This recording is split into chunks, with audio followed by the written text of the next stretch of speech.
Hello students, आज हम बात करेंगे soil erosion and soil conservation की। फर्स्ट हम बात करते हैं सॉइल इरोजन की। सॉइल इरोजन होता क्या है? The denudation of the soil cover and subsequent washing down is described as soil erosion. Soil erosion क्या होता है? सॉइल की लेयर का बह जाना, उसे हम सॉइल इरोजन कहते हैं। अब सॉइल इरोजन कैसे हो सकता है? सॉइल इरोजन डिफॉरेस्टेशन के कारण, ओवरग्रेजिंग के कारण, कंस्ट्रक्शन के कारण, माइनिंग के कारण सॉइल इरोजन जो है वो होता है। अब सॉइल इरोजन जो है वो सिर्फ ह्यूमन रिसोर्सेज के कारण ही नहीं, कुछ नेचुरल रिसोर्सेज के कारण भी होता है, जैसे विंड्स के कारण, ग्लेशियर्स के कारण, वाटर के कारण जो है सॉइल इरोजन होता है। अब हम एग्जांपल ले लेते हैं, जैसे जब फ्लड्स आते हैं, फ्लड्स के कारण सॉइल की जो लेयर है वो बह जाती है, तो उसके कारण भी सॉइल इरोजन होता है। अब इसमें हम आगे बात करेंगे, आगे हमें कुछ टर्म्स दी हैं, कुछ इरोजन्स के बारे में कुछ और टर्म्स दी हैं जिन्हें हम एक एक करके डिस्कस करेंगे। सबसे पहले हम बात करते हैं गलीज की। गलीज क्या होती हैं? The running water cuts through the clay soils and makes deep channels as gullies. Gullies क्या होती हैं? बहते हुए पानी के कारण जब जो पानी अपना रास्ता ढूंढता है, वो वहाँ से सॉइल की जो लेयर्स हैं उनको हटा देता है, और वहाँ पे जो पानी अपना रास्ता ढूंढता है वहाँ पे नालियों की तरह जो नालियाँ हैं वो बन जाती हैं, और उन्हीं नालियों से जो है वाटर जो है वो फ्लो करता है। वो जो नालियाँ बन जाती हैं उसे हम गलीज कहते हैं। अब गलीज जो है वो भी एक तरह का इरोजन ही है, इसे गली इरोजन भी कहते हैं। तो गलीज क्या होती है? बहते हुए पानी के कारण जब पानी अपना रास्ता ढूंढता है, जहाँ उसे वो रास्ता मिलता है वहाँ वो नालियों की तरह जो है स्ट्रक्चर बन जाता है, उसे हम गलीज कहते हैं। और गलीज जो है वो पानी का जब काफ़ी ज़्यादा फ्लो होता है तो गलीज जो है वो बनती है। नेक्स्ट हम बात करेंगे रेवाइंस की। रेवाइंस क्या होती है? A narrow step sided valley commonly eroded by running water are called badland. In the Chambal Basin, such lands are called ravines. अब रेवाइंस क्या होती हैं?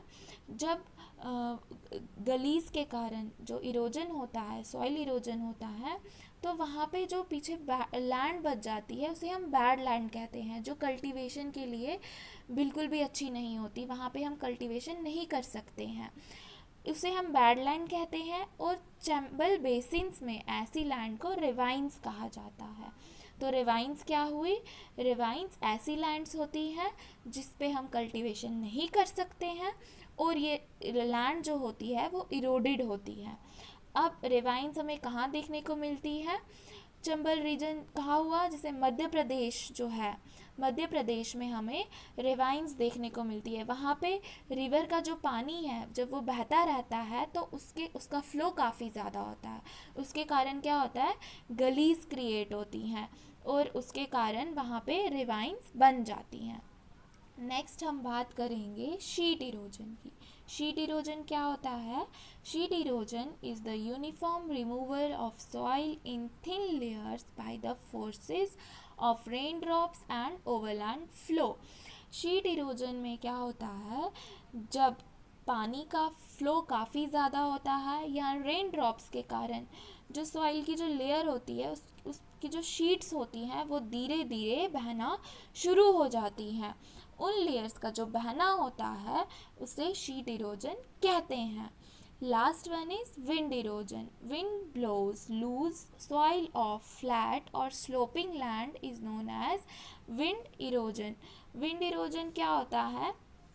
जब विंड के कारण जो सॉइल जो लूज सॉइल होती है वहाँ पे जो उसकी लेयर सॉइल जो होती है वो वहाँ से हवा के कारण जो है उड़ जाती है, तो उसे विंड इरोजन कहते हैं। और विंड इरोजन मोस्टली जो है हमें स्लोपिंग लैंड में ज़्यादा देखने को मिलता है।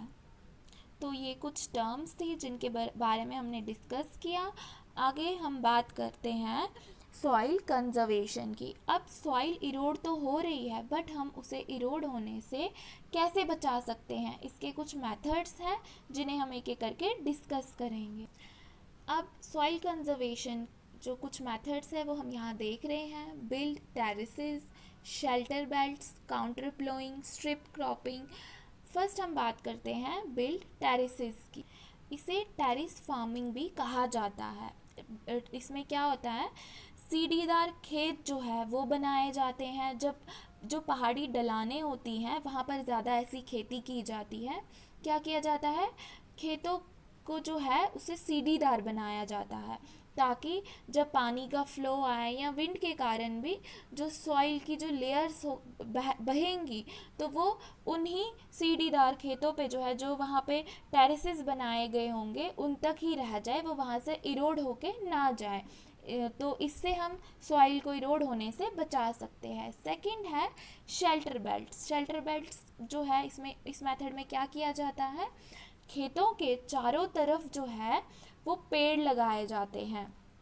पेड़ क्यों लगाए जाते हैं, जो पेड़ों के रूट्स हैं वो सॉइल को जकड़ के रखते हैं, वो उसे इरोड होने से बचाते हैं। इसीलिए खेतों के चारों तरफ जो है, लैंड के चारों तरफ पेड़ लगाए जाते हैं, ताकि वहाँ से सॉइल इरोड ना हो। थर्ड है काउंटर प्लोइंग। काउंटर प्लोइंग और टेरेसिंग में क्या फ़र्क होता है ये भी हम देखेंगे। काउंटर प्लोइंग जो है, इस तरह की फार्मिंग में क्या किया जाता है, जो खेत हैं उनके बॉर्डर्स बना दिए जाते हैं। खेतों को जो है उनके बॉर्डर एरियाज जो है वो बना दिए जाते हैं। उसकी खेत की शेप चेंज नहीं होती है उससे, सिर्फ उनके बॉर्डर एरियाज बना दिए जाते हैं। उससे क्या होता है, जो वाटर होता है वो जो वाटर के कारण जो सॉइल की लेयर जो है वो जब बहती है, तो वो उन्हीं लेयर्स के बीच में, बॉर्डर्स के बीच में रह जाती है, वो वहाँ से इरोड नहीं होती है। और अब हमने देखा था कि टेरेसिंग में भी जो है सीढ़ीदार खेत बनाए जाते हैं।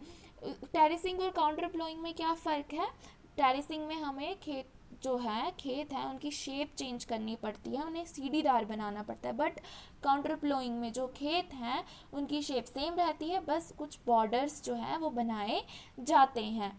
फोर्थ स्टेप और लास्ट स्टेप है इसमें स्ट्रिप क्रॉपिंग। स्ट्रिप क्रॉपिंग में क्या किया जाता है, strips of grass are left to grow between the crops. This breaks up the force of the wind. This method is known as strip cropping. Strip cropping में क्या किया जाता है, एक बड़े से खेत में खेत को दो स्ट्रिप्स में, दो पार्ट्स में डिवाइड किया जाता है। उसके बीच में क्या किया जाता है, ग्रास की जो स्ट्रिप्स है वो लगाई जाती हैं क्रॉप्स के बीच में, ताकि जो फोर्स विंड की हो, कभी हवा चले तो जो विंड की फोर्स हो वो जो क्रॉप्स को नुकसान ना पहुंचाए, सॉइल को नुकसान ना पहुंचाए, उससे जो है सॉइल इरोड होने से बचाई जा सकती है। तो इस मेथड को स्ट्रिप क्रॉपिंग कहते हैं। यहाँ लास्ट में हमें कुछ पॉइंट्स दिए गए हैं जिसे हम डिस्कस करेंगे। फर्स्ट है the village of Sukhmujari and the district of Jabau have shown that it is possible to reserve land degradation. Tree density in Sukhmujari increased from 13 per hectare in 1976 to 1272 per hectare in 1992. अब यहाँ पे एक village का नाम बताया है हमें। Village का नाम है सुखमजारी, जो कि डिस्ट्रिक्ट जबाऊ में पड़ता है। यहाँ पे इस विलेज के लोगों ने हमें क्या जो है प्रूव करके दिखाया कि जो लैंड डिग्रेडेशन है उसे हम कम कर सकते हैं। यहाँ पे ट्री की जो डेंसिटी थी वो 1976 में 13 पर हेक्टेयर थी, जो कि 1992 में 1272 पर हेक्टेयर हो चुकी थी। सेकेंड पॉइंट यहाँ है regeneration of the environment leads to economic well being as a result of greater resource availability, improved agriculture and animal care, and consequently increased incomes. Average annual household income in Sukhmajari ranged from rupees 10 12,000 to 15,000 between 1979 and 1984। अब यहाँ पे क्या बात की गई है कि इसी विलेज में, सुखमजारी विलेज में, जैसे जैसे जो इन्वायरमेंट की इकोनॉमिक डेवलपमेंट होती गई, इन्वायरमेंट जो है उससे जो उसकी जो रीजनरेशन है वो होती गई, उसके कारण जो इकोनॉमिक स्टेटस है वो भी यहाँ के लोगों का काफ़ी बढ़ गया। जो कि पहले 10,000 था 1979, पहले जो है 10,000 था और अब वो बढ़ के 15,000 हो चुका है 1979 से 1984 के बीच में। सो स्टूडेंट्स, ये हमारा लास्ट टॉपिक था इस चैप्टर का। आपका चैप्टर कंप्लीट हो चुका है। होप आपको समझ आ गया होगा।